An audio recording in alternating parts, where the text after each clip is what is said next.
I guess this is Truce, part 3. I guess this is part of the ego death. So, as you can tell, I got really mad in the last 2 videos. I was really pissed off. That happened because my dad does this stupid thing where he keeps tightening the terminal, the negative terminal on the battery on the Cherokee because he thinks it fixes everything when it doesn't. And I got pissed at him because the Cherokee broke down. And I was telling him I was going to bust him in the mouth and beat his ass. And that knocked me out of my ego death state. So I guess if you're in the ego death state and you're all at peace and detached from everything, somebody can come and fuck it up. That's what happened. That's why I was so mad. But with that came those truths I just started rambling about, and I guess these are more truths. You really shouldn't put your truths and dirty laundry out there because narcissists will use it to manipulate you, but I kind of just don't care anymore. If I am a trickster narcissist, it does imply that I am emotionally stunted to some extent, but I don't believe I am emotionally stunted in a severe extent. But I obviously am on the spectrum at least.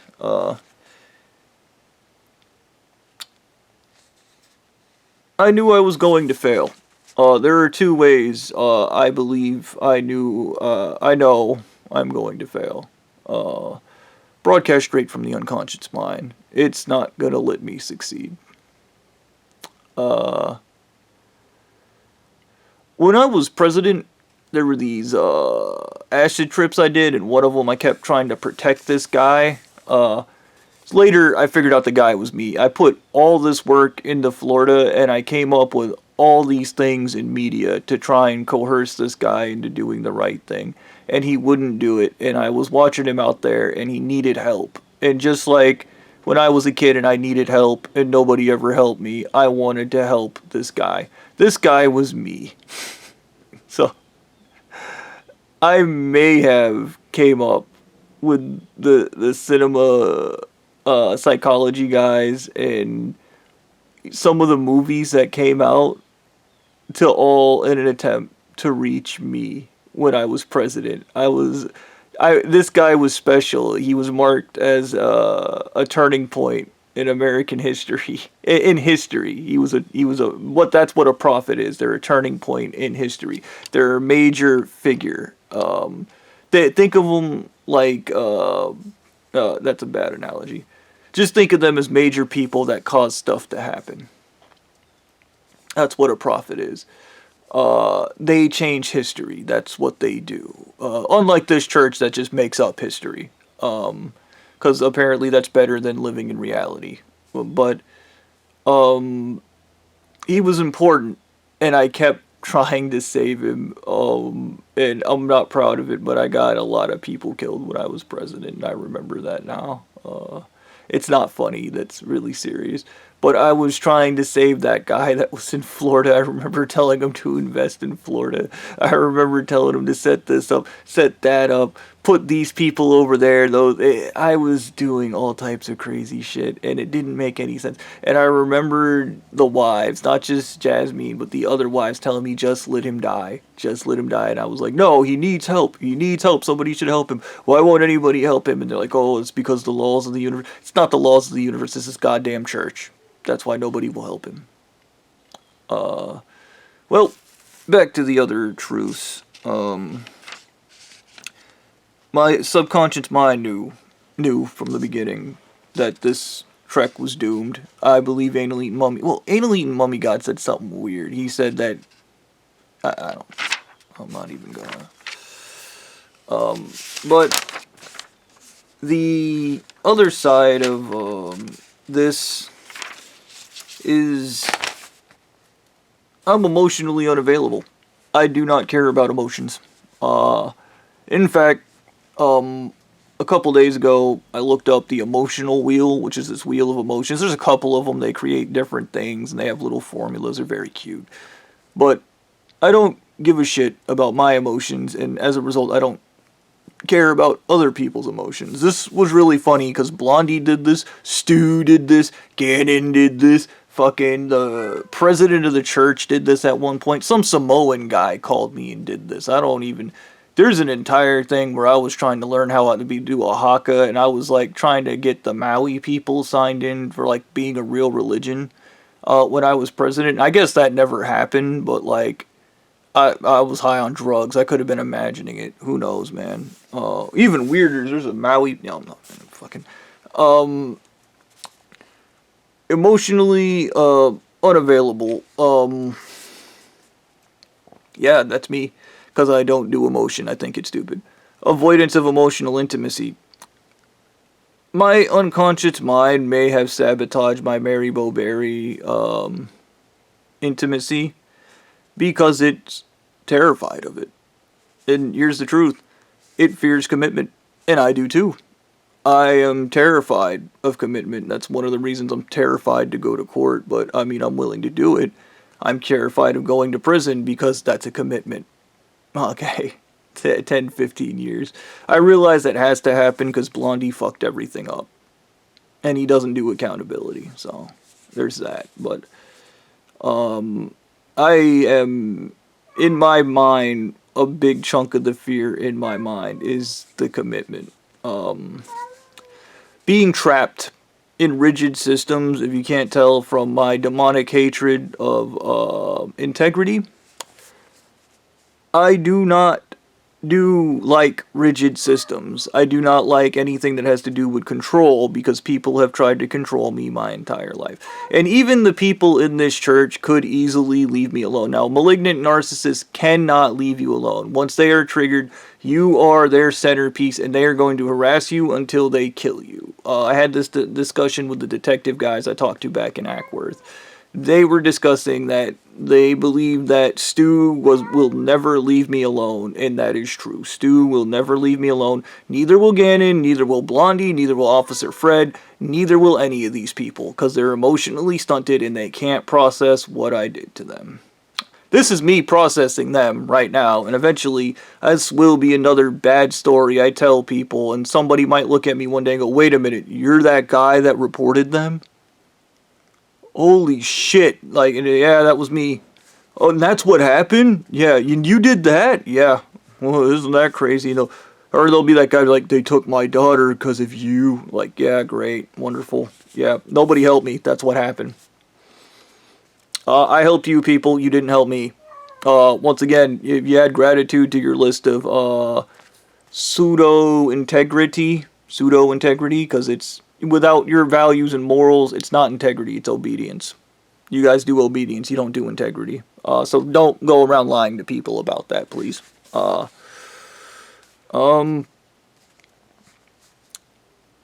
These things are, I guess, vulnerability, emotional vulnerability to some extent. When Anal Eating Mummy God and all the other idiots were asking me to process their emotions, I remember specifically Blondie had this really stupid moment where he was like, I feel this, and he had Pastel Buddy on his phone. I feel this, and there's a thing, and a thing, and this is the thing. I'm not an empath. Empaths are good at emotional work. They're good at identifying emotions. I am a trickster narcissist, I guess. Like Rue from the Hunger Games, I guess, or Captain Jack. I don't really care. I prefer Captain Jack anyways, but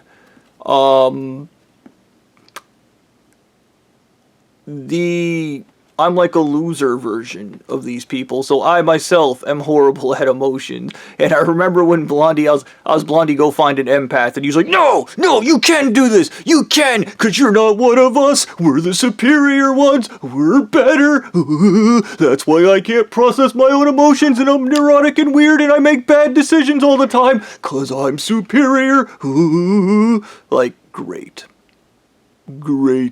That needs to be in charge, apparently. He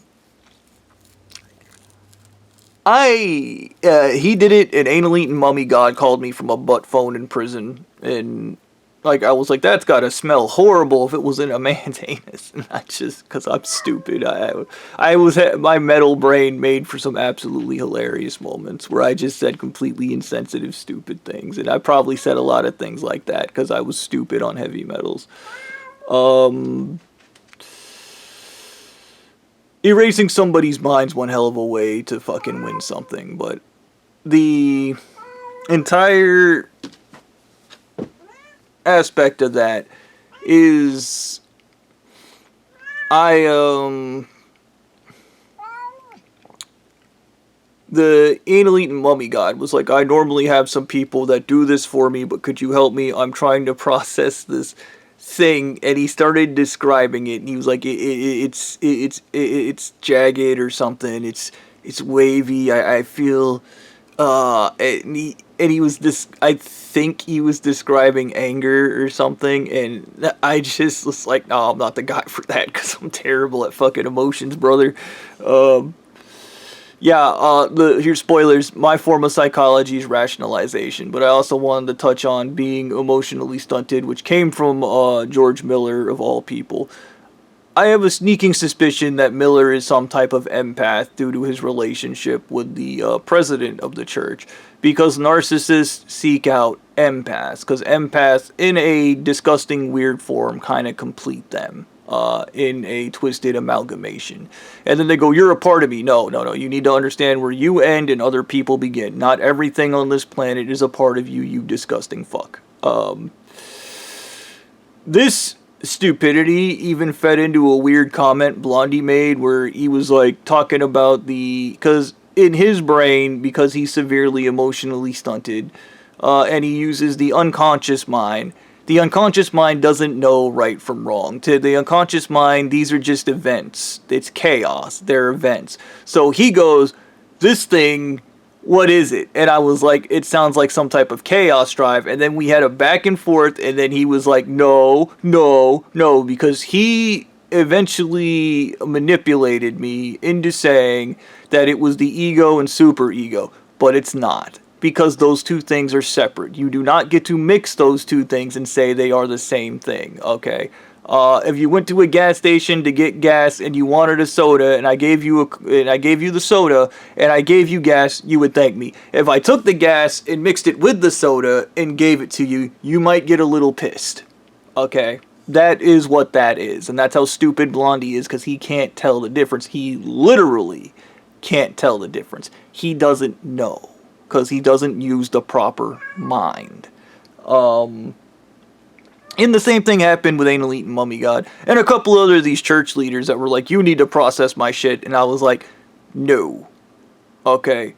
The same way you guys, I guess, just torture people until they solve problems or die. Maybe somebody just needs to torture you until you either figure out your emotions or die. And something tells me you can't do it. Something tells me I know you can't do it. Okay. This entire thing these are just other character flaws of mine, in all honesty.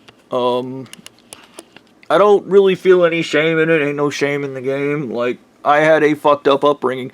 One of the things I was exploring was, I remembered because Blondie was like, you can't actually analyze other people. All you do, Bobby, is project. Everything you do is projection. It's projection because you can't and it's that Stu stuff. You don't understand me. You're emotionally stunted, brother. You're emotionally stunted. Okay. And look, I might be emotionally stunted, which makes me really good at identifying it. Okay. But let's talk about this fucking stupid shit. Like, am I just completely projecting emotionally stunted on the people? I would argue no, because I've also diagnosed bipolar, I've diagnosed ADD, I've diagnosed bipolar personality disorder, and I've diagnosed other neurotic, bizarre disorders like OCD. I have. I can identify daddy issues and mommy issues in different individuals. Not everybody I come across is emotionally stunted. I had a manager at Papa John's, clearly had daddy issues. I mean, he would never admit it, but he had daddy issues. He did. I stumbled upon fucking all types of people and what is it? Ego inferiority complexes. I don't get along with those. Never have. Because I'm a rational person. I don't give a fuck about what other people think. And when I embarrass or humiliate them, they lose their minds because everything's external validation. So there's that. External validation is nice. I think everybody would like it if people clapped for them and cheered them on. I think that makes everybody feel good, and it just creates positive vibes in general. It's when you're addicted to it is when the problem arises, and everybody in this church is addicted. I remember now my cuddle buddy telling me about one of the missions they sent her on, and then she was alluding to she murdered a guy, and then she wanted to go on more missions where she murdered a guy, and then she just started doing that. And this is the power of addiction. You can get addicted to murdering people.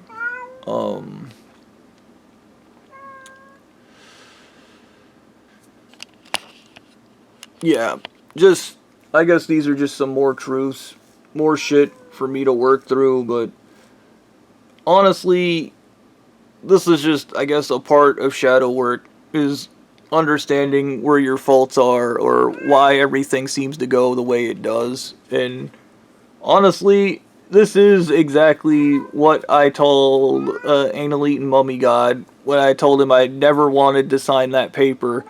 And we had the back and forth because Blondie lied, and he was obsessed with Blondie lying about the paper. He was not okay with Blondie lying, so I guess integrity, kind of, but not really. Blondie lied to get me to sign the paper, and I told him it would be impossible for me to ever fix that, and I knew it was going to be impossible for me to fix that. I knew it, and I know it now. There is no fixing it. Those people are dead. I've been told you need to move on because there are, like, other things you can do outside of just lament. But I, in my own mind, wouldn't be okay with any half measure. I would settle for nothing less but the complete destruction of all churches. These institutions need to go. They are from a medieval age where huddling together in large numbers made you safe. And acting in large numbers and giving people overwhelming force enabled you to conquer other people. But they have no place in modern society. These baboons have no place in modern society. They do not need to be here. They need to go. All of it needs to go. All of it. Because you're not going to end human trafficking with just some legislation and believing that the church is just going to follow the fucking rules. They already said they're above the law. So, there's that. They do not care. Okay. As for myself, I don't have any hero traits, and I'm not a hero. Furthest fucking thing ever from it. Maybe heroes don't exist. Blondie's not a hero either. By the way, I know he's gonna make it seem like he is. It's gonna be all narrative spinning and shit, but I think I just need to become at peace with that.